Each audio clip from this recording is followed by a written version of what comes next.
오늘의 중요한 뉴스 다각도로 분석하는 시사위키 김민아 기자 어서 오세요. 안녕하세요. 첫 번째 항목이요.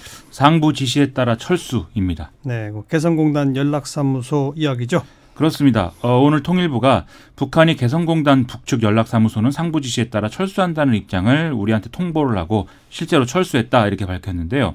북한은 남측 사무소 잔류는 상관하지 않는다면서 실무적 문제는 차후에 통지하겠다 이렇게 입장을 밝힌 상황이라고 합니다. 네, 왜 이렇게 됐을까요?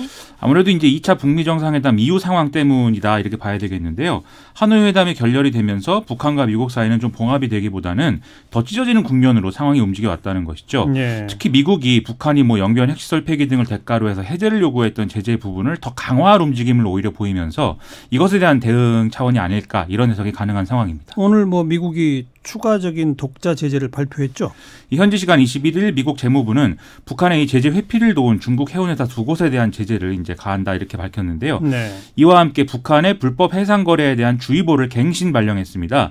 불법 환적 등을 통해서 북한의 제재 회피를 가능하게 했다라는 의심을 받고 있는 선박들을 이 주의보 안에 이제 추가를 한 것입니다. 네. 근데 추가 제재를 하는 건 미국인데 왜 개성에서 철수를 하나요? 그래서 박지원 의원이 페이스북에 종로에서 뺨 맞고 한강에서 눈을 겨서는 안 된다 이렇게 쓰기도 했는데요.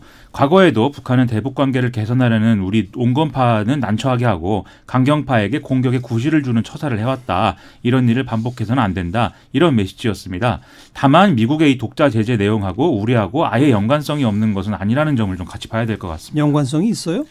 미 국무부가 갱신한 선박 리스트 중에 이제 루니스라는 선명의 한국 이 선적 선박이 포함이 돼 있거든요. 어허. 이에 대해서 우리 정부는 그간 한미 간 긴밀한 공조하에 해당 선박을 10개월 이상 주시를 해왔다라면서 공동조사에 나서겠다는 입장을 지금 피력해 놓은 상황입니다. 네. 또 현재 일본 나가사키현 사세보항에 입항해 있는 이 미국 해안경비대 소속의 버설프란 이름의 경비함이 오는 25일 날에 제주 민군 복합항에 입항할 예정이다. 이런 보도도 나와 있는데요. 이 버설프 경비함은 주로 동중국해상에서 북한의 불법 환적 행위를 감시하는 임무를 수행을 하면서 우리 해경하고 함께 검문 검색 관련한 연합훈련도 할 예정이다. 이런 보도 나오고 있습니다. 그러니까 북한이 보기엔 미국과 우리가 한 편이다 이거군요. 그렇습니다. 최근에 댄 코츠 미국 국가정보국 국장이 방한을 해서 문재인 대통령하고 면담을 하기도 했고 어제는 이제 앤드류 김 전 미국 중앙정보국 코리아 미션 센터장이 또 청와대를 방문해서 정의용 국가안보실장을 면담을 또 했는데요. 예. 이런 일정이 어떤 북미 대화의 새로운 기회를 찾자 이런 성격보다는 미국의 입장을 전달하는 그런 경로가 되고 있는 거 아니냐라는 시각이 또 있는 게 사실입니다. 진짜로 미국의 입장을 전달만 하는 거예요? 이게 동아일보 보도에 따르면은 앤드류 김 전 센터장은 지난 20일에 이제 서울에서 열린 비공개 강연에서 북한이 2차 북미 정상회담 때 괌과 하와이 등의 이제 미국 내의 전략 자산을 없애야 한다고 주장을 했던 게 회담 결렬의 한 원인이 됐다 이렇게 얘기를 했다고 하거든요. 어허. 또 북한의 조선반도 비핵화와 미국의 비핵화 개념이 대단히 달랐다 이렇게 평가하기도 했다는데 이런 상황인데 이제 북한과 다시 잘해보기 위한 어떤 입장들을 미국이 우리 청와대에 전달했다 이렇게 볼 수는 이제 없다라는 거죠. 네. 개성연락사무소에서 철수하면서 결국 우리한테 압력을 넣고 뭔가를 요구하는 거 아닙니까?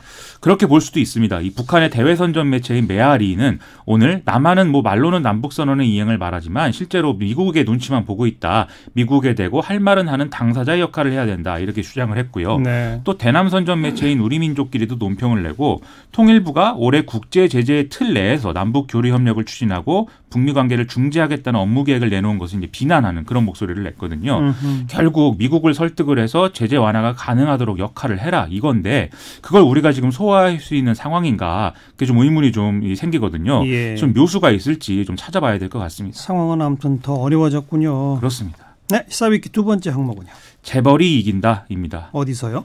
오늘 삼성 바이오로직스 정기 주주총회가 열렸는데요. 아하. 2018년도 재무제표 승인, 정관 변경, 사내이사와 사회이사 재선임, 이사 보수한도 승인 이런 이제 안건 전체가 이사회가 낸 원안이 그대로 통과가 되는 그런 상황이 됐습니다. 예. 국민연금은 이 안건 전체에 대해서 반대표를 던졌지만 큰 영향을 미치지 못했는데요.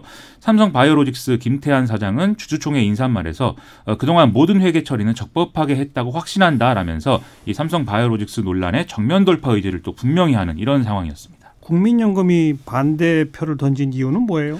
먼저 이 재선임 대상에 있었던 사내이사 김동중 경영자원센터장의 경우에는 금융위 산하 증선이가 이 삼성바이오로직스의 고의 분식이 이뤄진 시기로 보고 있는 2015년도에 재무 담당 책임자였던 인물이다. 이런 점을 들어서 이제 반대 표결을 한 거고요. 예. 당시 또 증선이가 지난해에 이 사람을 해임할 것을 또 권고한 바 있기 때문에 이런 점도 이제 고려한 표결을 했다라고 봐야 되겠습니다.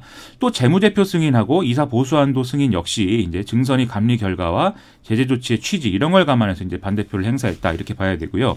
사회이사 선임과 관련해서도 이 사람들이 과거 감사위원장, 감사위원 이 내부에서 이런 걸 지낸 인사들이기 때문에 감시 의무를 소홀히 한 사람들이다라는 점 때문에 이제 반대 입장을 취한 것으로 알려지고 있습니다. 국민연금이 갖고 있는 지분이 얼마 안 되나 보네요. 그렇죠. 삼성바이오로직스 지분 구성을 보면은 삼성물산이 약 43%, 삼성전자가 약 31%를 갖고 있는 데 비해서 아이고. 국민연금은 약 3% 정도의 지분만 갖고 있다는 거거든요. 오늘 주주총회에 약 300명이 좀 안 되는 숫자가 직접 참석을 했고 888명이 위임 참석한 걸로 되어 있는데 주식수로 따지면 의결권에 있는 주식의 87% 정도가 참석을 했기 때문에 국민연금은 상당한 소수였다 이렇게 봐야 되는 거죠. 네.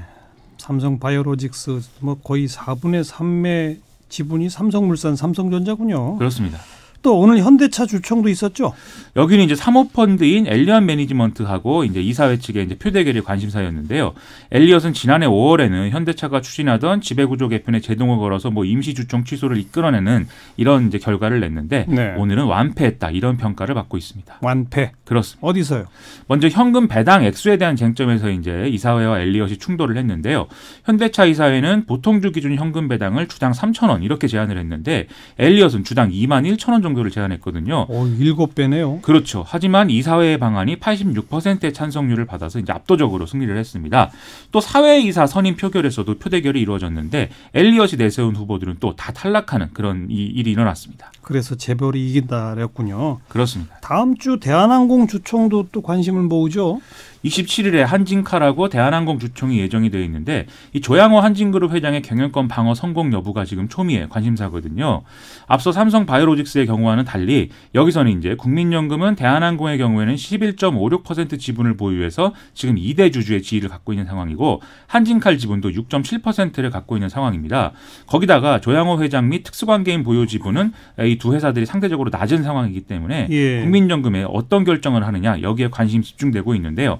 다만 이제 지난번에 국민연금이 대한항공의 경우에는 적극적 주주권 행사에 나서지 않기로 이제 입장을 정한 바가 있기 때문에 조양호 회장 연임 표결이 지금 가능한 거냐 여기에 대해서는 좀 의문이 제기되는 그런 상황입니다. 그리고 또 왜 지배구조 개선을 목적으로 한다는 펀드 거기도 좀 논란이잖아요. 그렇죠. 이른바 강성부 펀드라고 불리는 이제 KCGI 여기가 이제 그동안 좀 관심사였는데요. 지금 법원 결정에 따라서 한진칼에 주주 제한 자격이 없다는 점이 확인이 돼서 이 자기들이 안건을 제출해서 이제 경영을 참여하는 이 방식은 지금 좌절된 그런 상황입니다.